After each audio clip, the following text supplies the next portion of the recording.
Hi guys, welcome to today's MCQ discussion 4, and I urge all of you to please watch in at least 1.25 into playback speed. A lot of you have said 20 minutes is too long, so 1.25 or 1.5 into should help you. Okay, so let's start with question number 1, right? So the first question is, a 28-year-old man undergoes testicular biopsy as a part of infertility workup. Sperm count shows oligospermia. Microscopy shows only Sertoli cells in the seminiferous tubule. What is the most likely finding in this case? A. Increased FSH levels. B. Increased LH levels. C. Increased inhibin level. And D. Decreased testosterone level. So give you 5 seconds for that. Okay, so to understand this question, two things need to be known. One is the histology or the cellular structure of the seminiferous tubules, and two is the role of hormones in the male reproductive system. So we know this person is infertile, and from the question we also know that there are no microscopy shows only Sertoli cells in the seminiferous tubules. So let's go understand these two concepts and then come back to the question. So firstly, the histology or the cells of the seminiferous tubules. So to understand this, we need to know about 3 types of cells and 4 important hormones. So let's get to the cells first. So this is how a normal testicular histology looks. This whole thing here is your seminiferous tubules, and this is the interstitial space. So you have cells in the seminiferous tubules and cells in the interstitial space. So I told you there are 3 types of cells you need to know about. The first type of cells are nothing but the germ cells or the spermatogonia or the spermatids. So the sperm cells are the germ cells, and that is the first type of cells we have to know of. The second type of cells that are present are the Sertoli cells, which are the supportive cells. So you can remember S for S, Sertoli for Sertoli cells, and S for supportive. So germ cells, Sertoli cells, and lastly the Leydig cells. Now where do all of these lie? The germ cells and the Sertoli cells together are part of the seminiferous tubules. Okay, so if you look at the histological diagram here, sorry I scribbled over there. So yeah, you can see that here this is the seminiferous tubule I already showed you.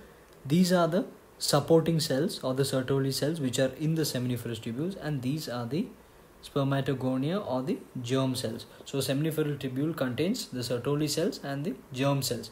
If you go back to the question, they said this person doesn't have any germ cells and the seminiferous tubules contained only Sertoli cells. So this is nothing but something called a Sertoli cell syndrome, and that is one of the causes of male infertility. So this patient has Sertoli cell syndrome because there are no germ cells in his seminiferous tubules, only Sertoli cells or supportive cells. But that does not answer the question. So we diagnosed this individual to be having Sertoli cell syndrome, and now we know there are 3 types of cells. So I already spoke about the Sertoli cells and the sperm cells. Now lastly there are the important cells called the Leydig cells or the interstitial cells. So these cells have nothing to do with the Sertoli cells or the spermatids. They are outside the seminiferous tubules. So we'll just put Leydig cells out of the way and then get back to the question again. So firstly, what are Leydig cells? They are nothing but interstitial cells. And what are the role of Leydig cells? These Leydig cells produce testosterone. Okay, Leydig cells produce testosterone. This is a frequently questioned topic in NEET, and that's why I'm stressing on it. Leydig cells produce testosterone, and Leydig cells are stimulated by LH, which is nothing but luteinizing hormone. So let's, if you can remember it as LLT, luteinizing hormone, Leydig cell, testosterone. So luteinizing hormones stimulate the Leydig cells to produce testosterone.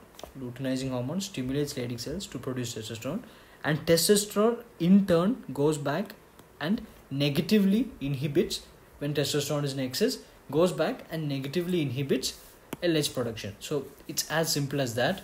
So Leydig cells, testosterone and LH have everything to do with each other and nothing to do with these Sertoli cells. Now let's get to Sertoli cells. Like I said, it's Sertoli only syndrome. So now we are going to discuss about the Sertoli cells. So what is the role of the Sertoli cell in this? What is the role of the Sertoli cell in case of the male reproductive system? So Sertoli cells are supporting cells, and Sertoli cells along with the germ cells are stimulated by FSH. Okay, FSH. So FSH stimulates both of these, and when there is spermatogenesis, that is formation of the sperms, then this process of spermatogenesis stimulates the Sertoli cells to produce something called inhibin. Okay, and it is this inhibin that then inhibits FSH production. So it negatively inhibits. So inhibin, just like testosterone inhibits LH production, inhibin produced by the Sertoli cells inhibits FSH production. But the catch here is that inhibin is only produced when spermatogenesis occurs. So if there is no spermatogenesis, there is no inhibin production, and therefore there is no feedback inhibition of the FSH. So the FSH production automatically goes up. So I told you 3 cells, 4 hormones. That's the story. So let's look back at the 3 cells and 4 hormones. Leydig cells are stimulated by luteinizing hormone to produce testosterone. So LLT, that's a closed circuit. Then when it comes to FSH, Sertoli cells are under the effect of FSH, and when the germ cells undergo spermatogenesis, they stimulate the Sertoli cells to produce the third hormone inhibin, which inhibits the fourth hormone FSH again. So this is the 3 cell 4 hormone story. And coming back to here, like I said, in Sertoli cell only syndrome, there is no spermatogenesis. So when there is no spermatogenesis, there is no inhibin, and you know what happens. So let's go back to the question after knowing this and reapproach it. Okay, so just give me a second. So the question was, patient has only Sertoli cell, so Sertoli cell only syndrome. So let's option A, increased FSH level. So like I said, there is no spermatogenesis, therefore there is no inhibin production, therefore there is no negative feedback to FSH production, therefore there will be a large increase in the FSH production. So this is the right answer. So all of you that got A, that is the right answer.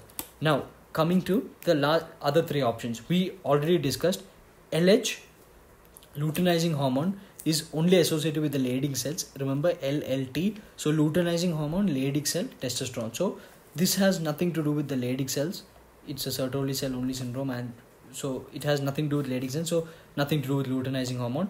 Come to C, increased inhibin level. Like I said, inhibin is produced when there is spermatogenesis, and in Sertoli cell only syndrome, there is no spermatogenesis. What is Sertoli cell only syndrome? There are only Sertoli cells and no sperms or spermatids in the seminiferous tubule. So in such a condition, there is no spermatogenesis, and therefore there is no production of inhibin. So you will have actually decreased inhibin level. So this option is wrong because you will have decreased inhibin levels.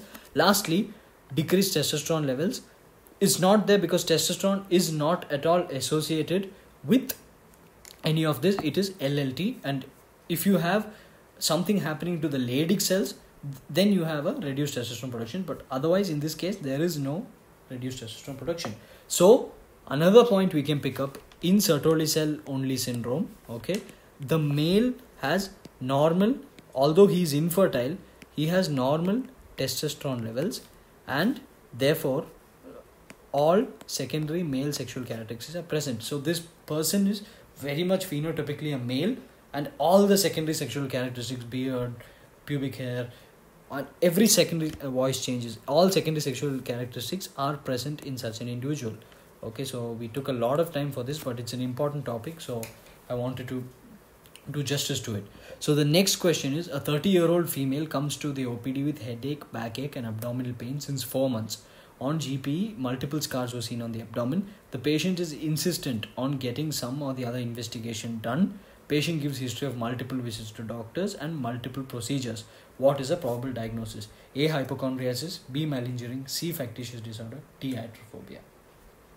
Okay, so I included this question because it's frequently asked. It may be very clear to you the answer, but let's break down the options anyway. So iatrophobia is the first one I want to remove, because that is fear of doctors. And here we have a person who's going to the doctor multiple times and getting multiple procedures done. So we have ruled out one option.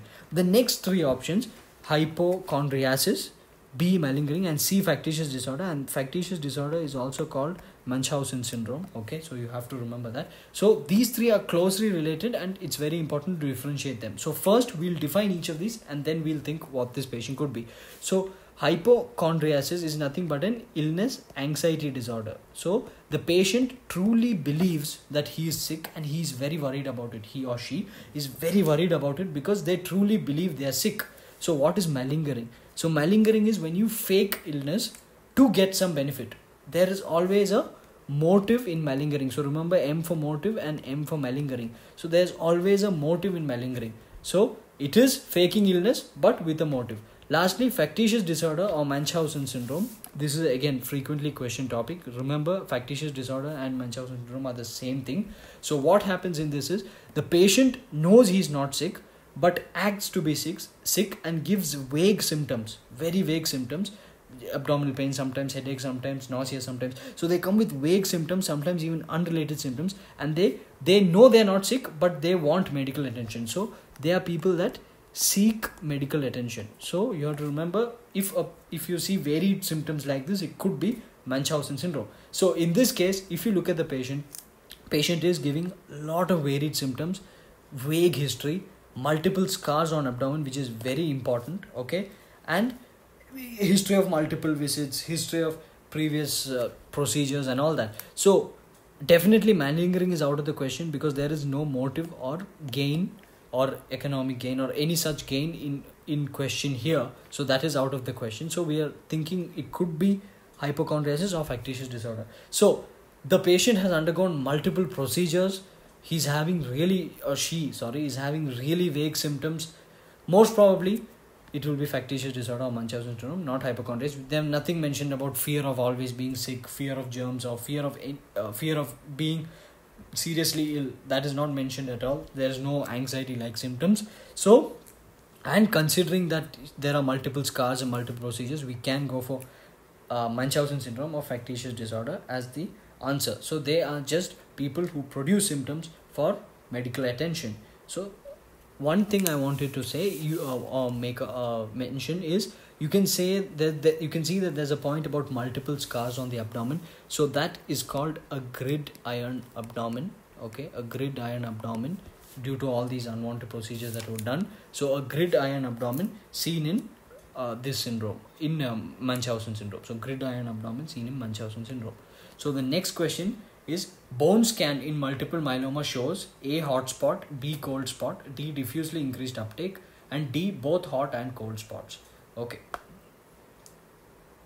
Okay, so the answer here is B, cold spot. So here we have to understand two things: what is multiple myeloma and how is it related to the bone, and what is a bone scan. So firstly, I'll talk about the bone scan. It's also called bone scintillography. Okay, it is a radionuclide type of scan.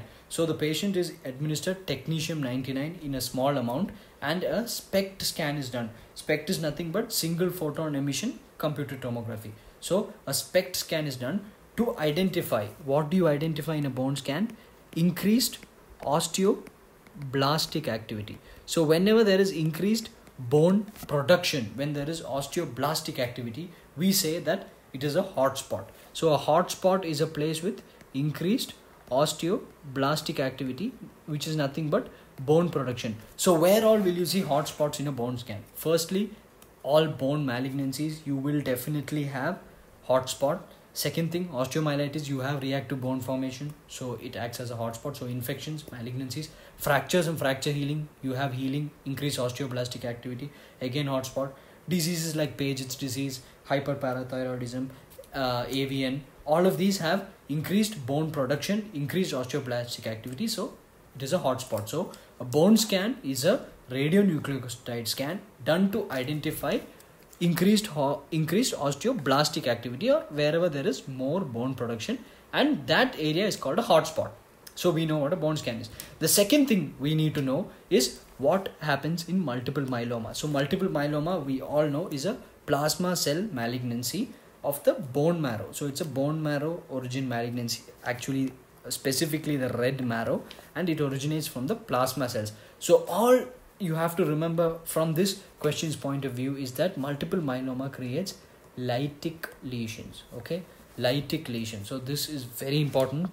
Fix it in your mind. Multiple myeloma produces lytic lesions, and therefore when there is lysis or bone breakdown with no reactive bone formation. So in case of multiple myeloma, there is no reactive osteoblastic activity. Therefore, it's a hot spot. There is no osteoblastic activity. So, sorry, therefore it's a cold spot. There's no osteoblastic activity. So the dye is not taken up there. And thus, like I said, becomes a cold spot. Diffusely increased uptake, definitely not there. It's a cold spot. Both hot and cold spot, again not there. There is no osteoblastic activity. So you see a cold spot. So bone scan in multiple myeloma shows a cold spot, and option B is the right answer. Okay, so we have already crossed the time. I've only discussed 3 questions, but we have gone through a lot of major concepts. So I think I'll end with this bit for today. These 3 questions. You can go back and read. I don't want to take it to 20 minutes again. Few points here. These are high yield images. So if you look at this X-ray of the forearm, you can see a lot of lytic lesions. Okay, and this is the classical punched out lesions seen in the skull in multiple myeloma. This is a very high yield topic. Please note this photo. Multiple punched out lesions in the skull. You can see these, right? These small black dots, and here also multiple lytic lesions in the bone. So it's a lytic disease of the bone, and these are plasma cells. Okay, and how do you make them out? They have a classical cartwheel nucleus, and this is a typical bone marrow aspirate image of the multiple myeloma. Before I wind up, just 2 days back, I did an session with UnAcademy for interns and pre-interns, as people who are before internship preparing for NEET PG, and in briefly also for doing their MBBS. So if any of you are interns or pre-interns, please do go check out this video. It's on YouTube itself. It was a live session, but now it's on YouTube, and I've added the link to the description below. Okay, thank you. See you in the next video.